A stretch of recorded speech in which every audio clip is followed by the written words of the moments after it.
வணக்கம். நான் ரத்திகா பவழமல்லி. வகுப்பறை கதைகள் என்னும் காணொளிகள் மூலமாக குழந்தைகளை பற்றி பேசி வருகிறேன்.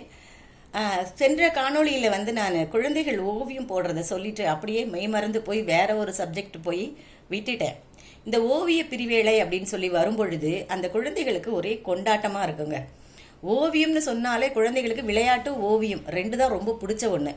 அதுக்கப்புறம் மூணாவதாக நீங்கள் எடுத்துக்கிட்டிங்கன்னா கதை சொல்லல். இது மூணுமே குழந்தைகளுக்கு ரொம்ப பிடித்தமான பிரிவேளைகள். இது இப்போ ஓவிய பிரிவேளை அதாவது பீரியட் வரும்பொழுது என்ன ஆகும்னு கேட்டாக்கா, நான் ஏற்கனவே சொல்லியிருக்கிறேன். நான் அந்த குழந்தைங்க ஒன்று கலர் பென்சில் கொண்டு வந்திருக்குங்க, கொண்டு வராமல் இருக்குங்க.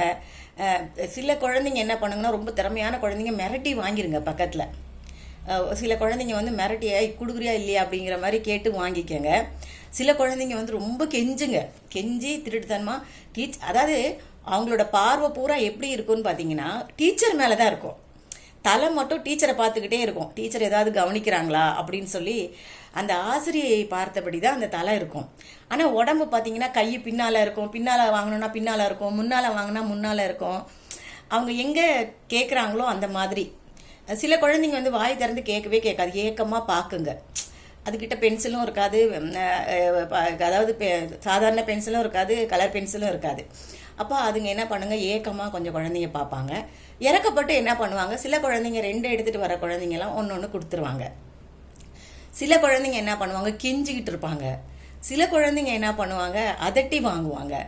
சில குழந்தைங்க என்ன பண்ணுவாங்கனாக்கா அழுதுருவாங்க. பயத்தில் அவங்களுக்கு பயம் இருக்கும், டீச்சர் ஏதாவது சொல்லிடுவாங்களோ அடிச்சிருவாங்களோங்கிற பயம் இருக்கும். அந்த பயத்தில் அப்படியே அழுது கண்ணில் இருந்து தண்ணி வரும், தேம்பி அழுதுட்டு இருப்பாங்க.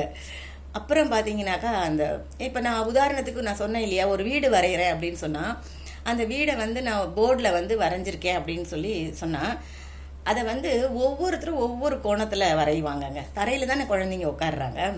அப்போ தரையில் ஒரு காலை இப்படி மடக்கி ஒரு காலை சமணம் மாதிரி போட்டு குனிஞ்சி வரைகிறவங்க, அப்புறம் படுத்துக்கிட்டே வரைகிறவங்க, அப்புறம் பாதி குனிஞ்சி வரைகிறவங்க, ஒவ்வொருத்தரும் ஒரு ஸ்டைலில் தான் வரைவாங்க. அவங்களுக்கு எது வசதியாக இருக்கோ அந்த மாதிரி அவங்க வரைவாங்க. அதுக்கப்புறம் பார்த்தீங்கன்னாக்கா ரப்பர் இருக்காது. வரைஞ்சிக்கிட்டு இருக்கும்போதே அவங்களுக்கு ரொம்ப சில குழந்தைங்க என்ன பண்ணுங்கன்னா, என்ன பண்ணுங்க, அந்த ஓவியங்களை ஈஸியாக வரைஞ்சிருங்க. ரொம்ப சிம்பிள் அழகாக வரைஞ்சிருங்க. சொன்ன அடுத்த செகண்டே நம்ம எப்படி வரைகிறோமோ அதே மாதிரி வரைஞ்சிருங்க. அது ரொம்ப கம்மி தான் அந்த மாதிரி குழந்தைங்க. சில குழந்தைங்க கொஞ்சம் கஷ்டப்பட்டு வரைஞ்சிருங்க. சில குழந்தைங்களுக்கு வரவே வராதுங்க, எப்படி பார்த்தாலும் வராது. ரொம்ப சிரமப்பட்டு அந்த உடம்பை இப்படி பண்ணி அப்படி பண்ணி ஒரு மாதிரி ஆக்கி நமக்கே கஷ்டமாக இருக்கும். அந்த குழந்தைங்கள பார்க்கும் பொழுது நமக்கே ரொம்ப கஷ்டமாக இருக்கும். அவ்வளோ சிரமப்பட்டு வரைவாங்க. அப்புறம் பார்த்தீங்கன்னா இன்னும் சில குழந்தைங்க இருக்காங்க. அந்த குழந்தைங்க என்ன பண்ணுவாங்க, ஏய் எனக்கு கொஞ்சம் வரைஞ்சி கொடுப்பா, எனக்கு கொஞ்சம் வரைஞ்சி கொடுப்பான்னு நல்லா வரைகிற குழந்தைங்கள கெஞ்சிக்கிட்டு இருப்பாங்க. எப்படியாவது அது வரைஞ்சி கொடுத்து, இது சின்ன குழந்தையிலேருந்து இந்த பழக்கம் வருது. அதனால தான் ஆசிரியர்கள் என்ன பண்ணுறதுன்னா, நீ எப்படி வரைஞ்சாலும் பரவாயில்ல, நீ சொந்தமாக வரை அப்படின்னு சொல்லி நாங்கள் சொல்லுவோம். நீ எப்படி வரைஞ்சாலும் பரவாயில்ல, அது அந்த இப்போ ஒரு வீடுனா அது வீடு மாதிரியே இல்லாட்டாலும் பரவாயில்லம்மா, நீ உனக்கு எப்படி வருதோ அந்த மாதிரி வர, உன்னுடைய சொந்த முயற்சியில் செய்ய அப்படின்னு தான் நாங்கள் பெரும்பாலும் வலியுறுத்துவோம். அப்படியும் சில குழந்தைங்க என்ன பண்ணாங்கன்னா, திருட்டுத்தனமாக வாங்கி சில பேர்கிட்ட பின்னால் இருக்கிற குழந்தைங்ககிட்டயோ அந்த கிளாஸில் இருக்கிற ஏதோ ஒரு குழந்தைகிட்ட கேட்டு வாங்கி அதை சரி பண்ணி கொடுத்துருங்க. அது ஒரு திறமைங்க.